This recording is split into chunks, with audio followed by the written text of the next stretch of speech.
Hai, berjumpa lagi kita di channel kita dan seram pada minggu ini. Saya adalah Alisha dari Banting, Selangor. Saya mempunyai satu kisah seram sewaktu kecil di mana saya amat gemar bermain dengan anak patung. Kejadian ini berlaku pada ketika itu saya masih bersekolah rendah lagi. Tanpa membuang masa, saya bawakan semua sahabat dan penonton semua ke kisah yang saya maksudkan di video ini. Saya merupakan satu-satunya anak perempuan di dalam keluarga. Jadi banyak kehendak saya akan ditunaikan oleh kedua ibu dan ayah saya. Satu hari, saya bersama kedua ibu bapa saya pergi ke sebuah pasar raya untuk membeli anak patung. Ini untuk menggantikan patung beruang teddy bear lama saya yang telah pun koyak dan rosak. Setelah memasuki pasar raya itu, kami bertiga pun menuju ke arah kawasan di mana terletaknya rak-rak permainan kanak-kanak. Memandangkan usia saya pada ketika itu sudah mencecah 11 tahun, saya mahukan satu anak patung yang lain dari sebelum ini. Setelah puas melihat-lihat dan memilih mana satu anak patung di rak yang berkenan di hati, saya pun akhirnya membuat keputusan untuk mengambil anak patung yang menyerupai budak perempuan dengan saiz yang agak besar dari saiz biasa. Walaupun harganya agak mahal sedikit, namun ayah saya tetap membelikan untuk saya juga. Dengan meletakkan syarat yang saya perlu belajar bersungguh-sungguh selepas ini nanti. Saya yang sudah gembira memegang anak patung itu, hanya mampu mengiyakan sahaja permintaan ayah saya itu. Setelah anak patung itu dibawa pulang ke rumah, saya amat asyik bermain dengannya. Hingga kadang-kadang saya lupa untuk makan dan belajar. Saya merasakan ini adalah anak patung yang paling terbaik dan tercantik yang saya pernah ada. Dari satu hari ke satu hari, anak patung ini tidak akan berenggang dengan saya apabila berada di dalam rumah. Ibu dan ayah saya mula menunjukkan rasa risau dengan perubahan pada diri saya itu. Di mana berat badan saya juga mulai susut. Setelah beberapa bulan, saya mula mengalami mimpi pelik yang sama pada setiap malam. Di mana di dalam mimpi itu, saya bertemu dengan seorang lelaki tua yang sering memegang benda bercahaya di tangannya. Dia beberapa kali seperti mahu memberikan objek bercahaya itu kepada saya dengan cara menghulurkan tangannya itu di hadapan saya. Setelah banyak kali dia memujuk di dalam mimpi sebelum ini, saya pun akhirnya menerima cahaya itu dengan memegangnya. Sebelum mimpi itu berakhir, lelaki tua itu ada berkata yang cahaya itu akan berada di dalam benda pertama yang saya akan nampak bila membuka mata nanti.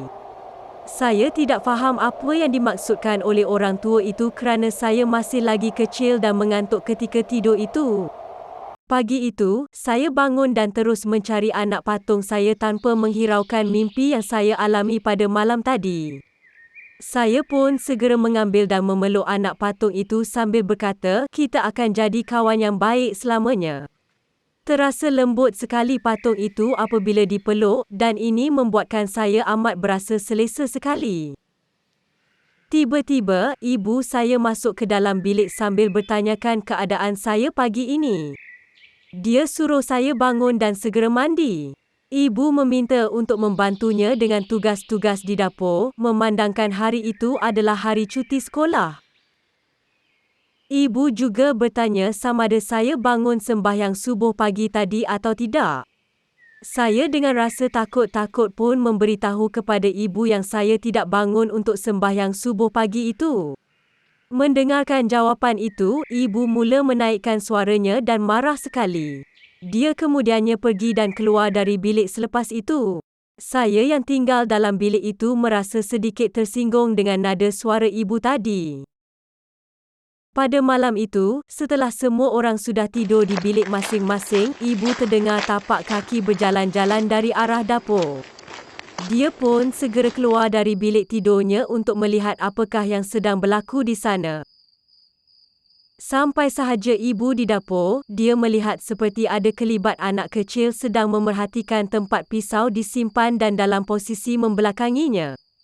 Dalam gelap itu sukar bagi dia untuk meneka apakah yang berada di dapur rumahnya itu. Dia hanya mampu mengamati benda itu di dalam kegelapan. Dalam mengamati kelibat yang seakan-akan anak patung saya dalam kegelapan itu, tiba-tiba anak patung itu memalingkan mukanya yang kelihatan menyeramkan sekali. Ibu mula bergerak ke belakang kerana ketakutan. Dia pun segera mencari suis lampu untuk menyalakan lampu dapur. Apabila lampu dapur dinyalakan, tiada pula kelibat anak patung tadi di situ. Ibu mula beristighfar beberapa kali. Sangkanya itu adalah khayalannya semata-mata. Dia tidak menceritakan hal ini kerana menyangka tiada apa-apa yang serius pun yang berlaku. Selang beberapa hari selepas itu, abang saya iaitu Malik berada di hadapan pintu bilik saya untuk mengejutkan saya bangun ke sekolah. Memang waktu itu hari sudah sedikit lewat. Abang saya ketika itu agak marah-marah kepada saya dari luar bilik kerana saya lewat bangun. Abang menyalahkan anak patung saya yang menyebabkan saya leka malam tadi dan lewat bangun pagi ini. Abang melepaskan rasa marahnya dengan membuat ugutan akan membuang anak patung yang saya baru beli itu kalau dia dapat nanti.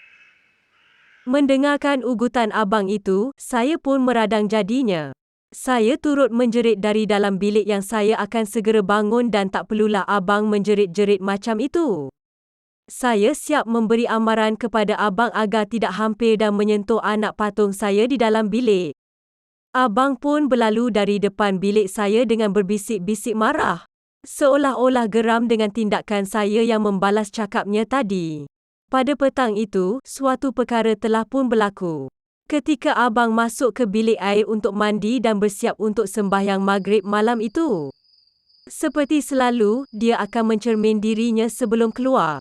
Ini untuk melihat keadaan muka dan keadaan rambutnya. Dalam dia asyik bercermin itu, tanpa diduga dia terperasan seperti ada anak patung di belakang badannya yang dilihat sedang mengintai-ngintai dari pandangan cermin. Dengan segera abang memalingkan mukanya dan mencari kelibat itu semula. Tapi abang tidak menjumpai apa-apa. Ini membuatkan abang menjadi tertanya-tanya apakah yang sedang berlaku. Saya difahamkannya abang ada memberitahu ibu selepas itu. Selang beberapa hari lagi selepas itu, ayah juga ada mengadu kepada ibuku yang dia pernah ternampak kelibat anak patung saya yang sedang berlari-lari di tangga luar rumah. Dia terserempak dengan kejadian ini ketika pulang dari sembahyang isyak dari surau. Kejadian-kejadian pelik ini telah diberitahu kepada saya ketika kami makan malam bersama pada suatu hari. Saya yang mendengarnya memang merasakan tidak puas hati. Terasa seperti mereka semua mencari alasan untuk membuang anak patung tersebut. Tapi saya tidak boleh berkata apa-apa dan hanya mampu mendiamkan diri sahaja ketika makan. Jadi malam itu, saya pun masuk ke bilik selepas makan. Sesudah menyiapkan kerja rumah, saya pun terus tidur dengan meletakkan anak patung saya di sebelah kanan katil dalam keadaan ia duduk. Saya memang yakin itulah posisi terakhir anak patung itu sebelum saya melelapkan mata yang telah mengantuk. Dalam saya tidur yang nyenyak itu, telinga saya terdengar bunyi tapak kaki seakan berlari-lari di lantai bilik. Dalam mata yang mengantuk itu, saya cuba membuka mata dan saya nampak anak patung yang saya dudukkan di atas katil tadi sudah tegak di lantai bilik. Ini membuatkan saya menjadi terkejut. Bagaimana anak patung itu boleh berada di bawah? Saya biarkan anak patung itu di lantai dan terus menyambung tidur. Saya masih ingat keesokan paginya, selepas sahaja azan subuh, saya segera bangun untuk berjumpa dengan ibu bapa saya untuk mengadu tentang kejadian malam tadi. Saya minta ayah saya segera melakukan sesuatu pagi ini terhadap anak patung itu yang banyak mengganggu keluarga ini. Saya mula percaya dengan kejadian yang dikatakan oleh ibu dan ayah semalam dan sanggup menerima apa saja yang perlu dilakukan terhadap patung itu. Ayah saya meminta memberikan anak patung itu dan menyimpannya hingga abang pulang dari sekolah. Petang itu abang dan ayah telah membawa anak patung itu ke satu kawasan untuk ditanam. Abang memberitahu dia telah menanam anak patung itu dengan amat dalam sekali. Mustahil akan dikais atau dikorek oleh haiwan liar seperti anjing. Saya yang mendengarkannya menjadi pasrah demi kesejahteraan keluarga. Selepas anak patung itu ditanam beberapa hari, kami sekeluarga kerap mendengar bunyi tapak kaki berjalan mengelilingi rumah kami pada waktu malam. Bunyinya seakan-akan serupa dengan bunyi gerakan tapak kaki anak patung yang kami dengar sebelum ini. Buat masa itu kami hanya mampu membaca ayat-ayat suci dan berdoa sahaja agar tiada apa-apa yang buruk berlaku di dalam keluarga kami.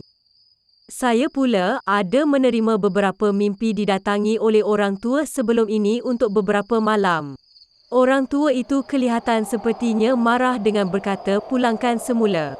Pulangkan semula." Di dalam setiap mimpi itu, ini diikuti pula dengan bayangan anak patung itu keluar dari lubang yang ditimbus oleh abang saya sebelum ini. Esoknya, saya mengadukan perkara ini kepada ayah saya untuk tindakan selanjutnya.